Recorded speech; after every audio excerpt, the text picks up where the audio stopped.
Hello everyone. Hindi क्षितिज भाग 1 chapter number 4 सांवले सपनों की याद एनसीईआरटी सॉल्यूशन पर डिस्कस करेंगे। सबसे पहले हम आपको इसके जो लेखक हैं जाबिर हुसैन उनके बारे में कुछ बातें बताना चाहेंगे। जाबिर हुसैन लेखन में भी सक्रिय हैं और राजनीति में भी। उनका जन्म 1945 में बिहार में हुआ। वे अंग्रेजी के प्राध्यापक रहे। 1977 से वे सक्रिय राजनीति में हैं। विधानसभा के सदस्य, मंत्री और विधान परिषद के सभापति भी रहे। वे हिंदी, उर्दू और अंग्रेजी तीनों भाषाओं में लिखते हैं। पाठ की पृष्ठभूमि। अब हम पाठ के बारे में बता रहे हैं कि इस पाठ में है क्या। सालिम अली, सांवले सपनों की याद। सालिम अली पक्षियों के बारे में जानने का शौक रखते थे, इसलिए उन्हें बर्ड वाचिंग कहते थे। सालिम अली प्रसिद्ध बर्ड वाचर थे। वे भारतीय पक्षियों के बारे में उनका ज्ञान अद्भुत था। अद्भुत में अनोखा था। उनका सारा जीवन पक्षी विज्ञान को समर्पित रहा। उनका जन्म 1896 में और निधन 1987 में हुआ। अब हम आपको प्रश्न 1। किस घटना ने सालिम अली के जीवन की दिशा को बदल दिया और उन्हें पक्षी प्रेमी बना दिया? उत्तर। बचपन में सालिम अली की एयरगन से एक नीले कंठ वाली गोरैया घायल हो गई थी। तब उन्होंने उसकी देखरेख की और उसके बारे में खोजबीन भी की। इससे उन्हें पशु पक्षियों के दर्द का एहसास हुआ और साथ ही साथ उनके अंदर पक्षियों के प्रति लगाव व रुचि पैदा हो गई, जिसने उनके जीवन की दिशा को बदलकर उन्हें एक पक्षी प्रेमी बना दिया। सालिम अली जब छोटे थे तो वे एयरगन से खेल रहे थे, तो जो नीले कंठ वाली गोरैया थी तो वो उसको लग गई थी। एयरगन की जो गोली थी तो उससे वो घायल हो गई थी। तब उन्होंने उसकी देखभाल की, चिड़िया की, और फिर उसके बारे में खोजबीन भी की, जानने की और उसे पहचानने की कोशिश की। इससे उन्हें पशु पक्षियों के दर्द का एहसास भी हुआ कि इन्हें भी दर्द होता है। ये बेचारे जो पक्षी होते हैं, जानवर होते हैं, इनको भी तकलीफ होती है, चोट लगती है। और फिर क्या हुआ, उनके साथ ही साथ उनके अंदर पक्षियों के प्रति बहुत ज़्यादा रुचि पैदा हो गई, लगाव हो गया, उनसे प्रेम हो गया, जिसने उनके जीवन के दिशा को ही बदल दिया और वे एक पक्षी प्रेमी कहलाए। प्रश्न 2। सालिम अली ने पूर्व प्रधानमंत्री के सामने पर्यावरण से संबंधित किन संभावित खतरों का चित्र खींचा होगा कि जिससे उनकी आंखें नम हो गई थी? उत्तर। उन्होंने प्रधानमंत्री के सामने केरल की साइलेंट वैली पर मंडरा रहे पर्यावरण संबंधित संभावित खतरों का वर्णन किया है। उस समय वहां रेगिस्तानी हवाएं चलती थी, जो इंसानों व पशु पक्षियों के लिए असहनीय थी।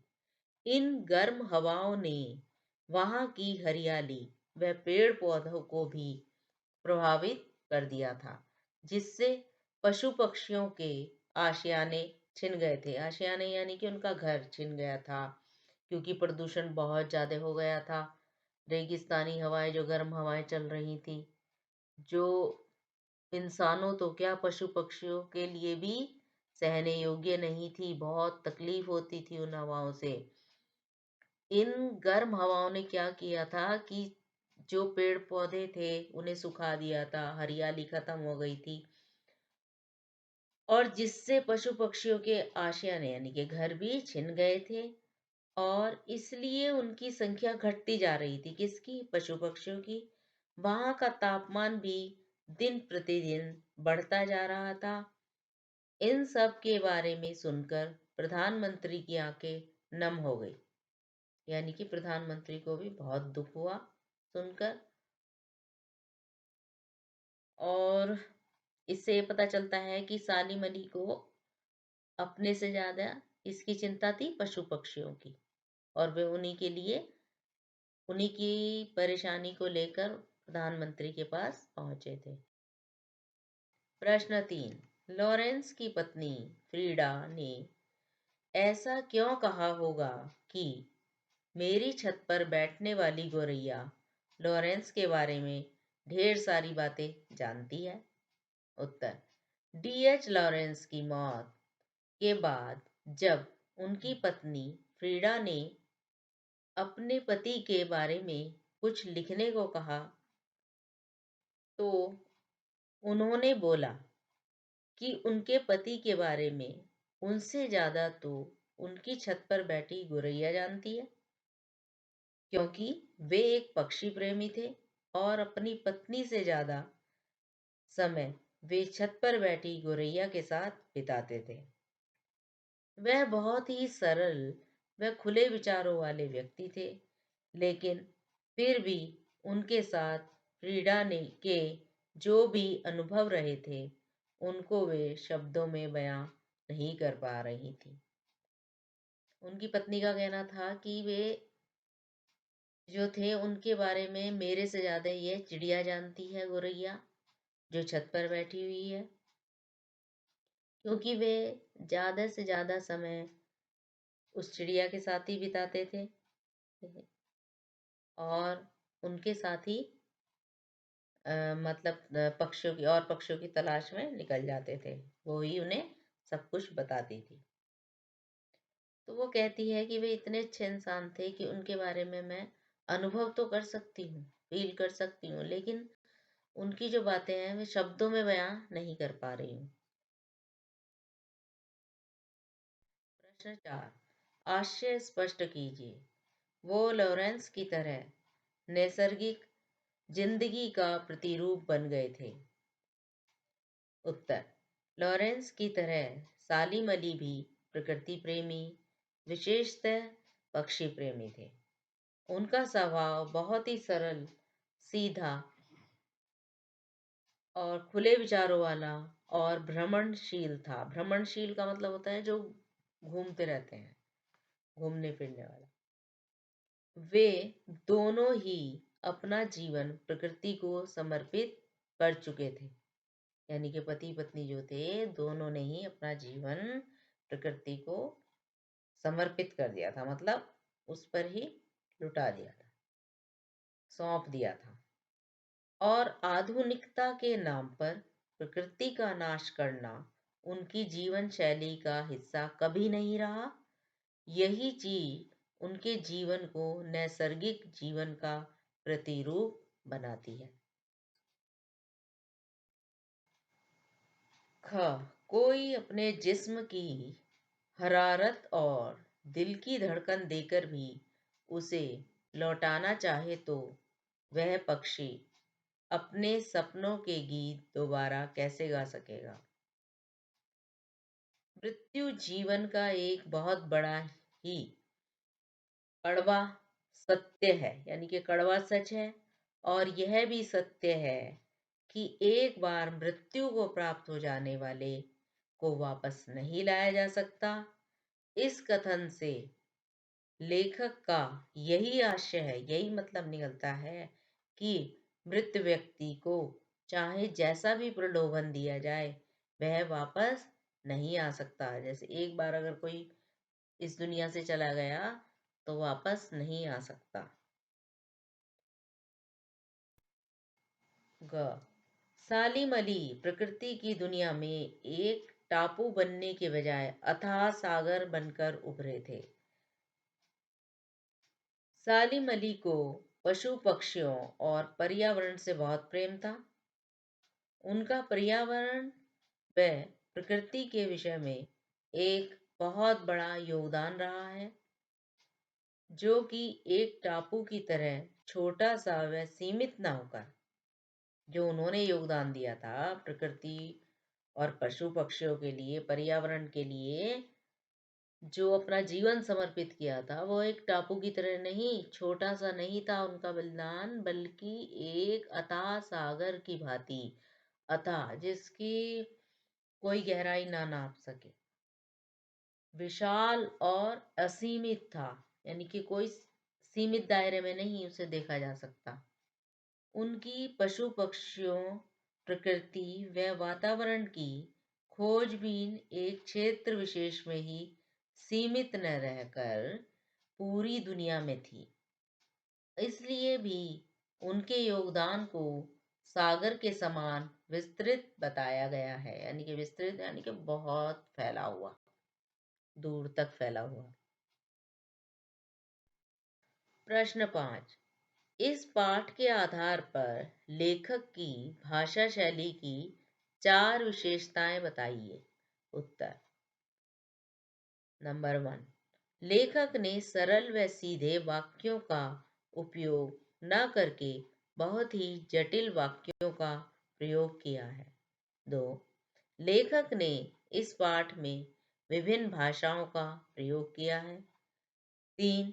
लेखक ने उपमा अलंकार का प्रयोग बहुत बार किया है। 4। लेखक ने हर विषय को बहुत ही रचनात्मक तरीके से पेश किया है। प्रश्न 6। इस पाठ में लेखक ने सालिम अली के व्यक्तित्व का जो चित्र खींचा है, उसे अपने शब्दों में लिखिए। उत्तर। सालिम अली एक पक्षी प्रेमी व प्रकृति प्रेमी थे, जिनका इस विषय में बहुत बड़ा योगदान रहा। इसीलिए उन्हें बर्ड वाचर के नाम से भी जाना जाता है। वे बहुत ही सरल, सीधे साधे व खुले विचारों वाले व्यक्ति थे। उनका जीवन व व्यक्तित्व बहुत ही साधारण था, लेकिन उनकी सोच व अनुभवों में बहुत गहराई थी, यानी कि जो उनकी सोच थी, उनके विचार थे और उनका एक्सपीरियंस था, उसमें बहुत ज़्यादा गहराई थी।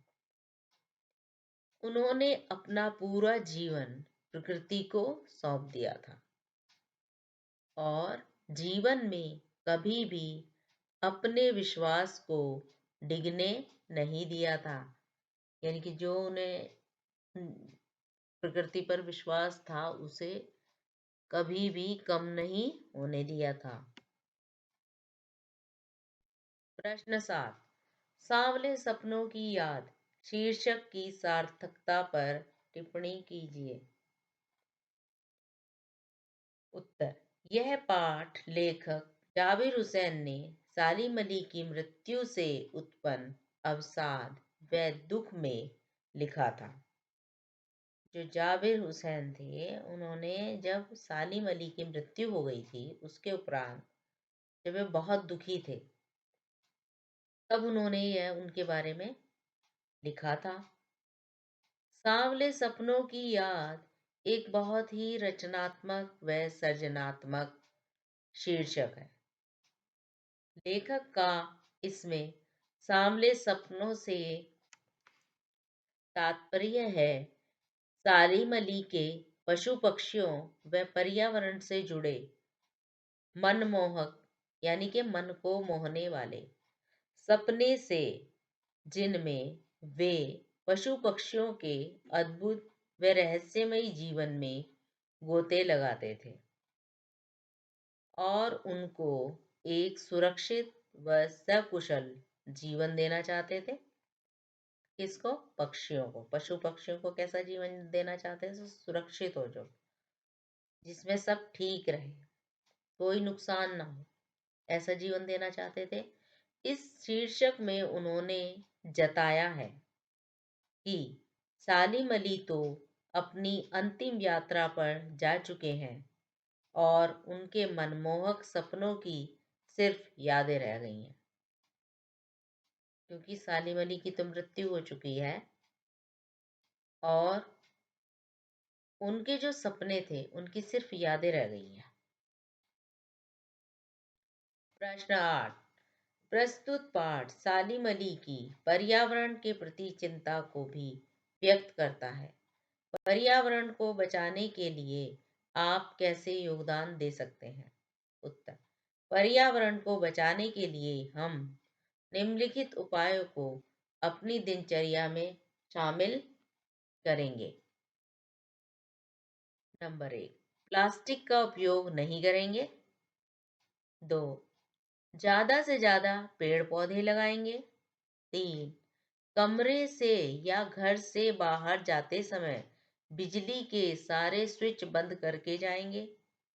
4, कूड़ा कचरा हमेशा कूड़ेदान में ही डालेंगे। 5, सरकारी यातायात का ज्यादा से ज्यादा प्रयोग करेंगे। आपको वीडियो पसंद आई तो लाइक कीजिए, अरंजे एकेडमी चैनल को सब्सक्राइब करें लेटेस्ट वीडियो के लिए। अपने फ्रेंड्स के साथ शेयर करें। आप अरंजे एकेडमी को व्हाट्सएप, फेसबुक, लिंक्डइन और ट्विटर पर भी कांटेक्ट कर सकते हैं। अपने कमेंट अवश्य भेजें। एनसीईआरटी सॉल्यूशन को डाउनलोड करने के लिए aranjaacademy.com वेबसाइट पर जाएं। Thank you.